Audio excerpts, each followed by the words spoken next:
আলভির শাশুড়ি কিন্তু আলভি এবং আলভির মায়ের উপর সম্পূর্ণ দোষ দিতেছেন এবং উনি কিন্তু বলতেছেন ডাইরেক্ট যে আমার মেয়েকে ইকারাকে আলভি এবং আলভির মা তিলে তিলে শেষ করে দিয়েছেন। মানে আপনি ভিডিওটা একটু দেখেন, তারপরে আমি এটা নিয়ে কথা বলতেছি। ভিডিওটা আপনারা শুনলেই বুঝতে পারবেন যে কি বলতেছে উনি। আমার মেয়েকে তিলে তিলে ক্ষয় করেছে, আমার মেয়েকে তিলে তিলে ক্ষয় করেছে আলভি, আলভির মা। মানে শুনতে পেলেন, আমার মেয়েকে তিলে তিলে ক্ষয় করেছে আলভি এবং আলভির মা। তো এই ঘটনাটা যখন থেকে ঘটছে সবাই কিন্তু ফেসবুকে শুধু একটা স্ট্যাটাসই দিতেছে যে আলভির পরকীয়ার কারণে ইকারা উনি এই দেশ মানে পৃথিবী ছেড়ে চলে গেছেন, মানে আত্মহত্যা করছেন। তো এগুলো তো ফেসবুকে ডাইরেক্ট বলা যায় না, আপনারা জানেন, আমি একটু ভেঙ্গে বলতাছি। তো সবাই কিন্তু সন্দেহ করতেছেন আলবির উপর, এবং আলবির উপর যে মায়েরটাকে নিয়ে সন্দেহ করতেছেন উনিও কিন্তু নায়িকা, ওনার নাম সম্ভবত তিথি নাকি। তো সবাই কিন্তু বলতেছে যে ইকারা মানে আলবির স্ত্রী কিন্তু চাইতো না তিথির সঙ্গে আলবি শুটিং করুক বা কোথাও যাক।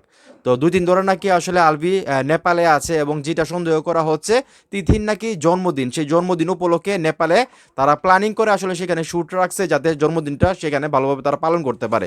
তো টোটাল বিষয়টা নিয়ে কিন্তু সবাই আঙ্গুল তুলতেছে আলবির দিকে, এবং ইকারা মানে আলবির শাশুড়ি কিন্তু ডাইরেক্ট বলতেছে যে আমার মেয়েকে তিলে তিলে শেষ করে দিছে আলবি এবং আলবির মা।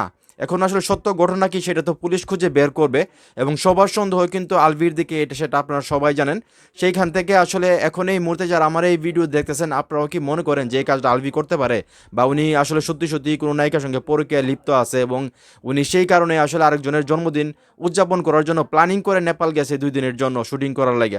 আপনাদের কি মনে হয় সেটা অবশ্যই কমেন্ট করে জানাবেন। ভিডিওটা ভালো লাগলে অবশ্যই শেয়ার করবেন।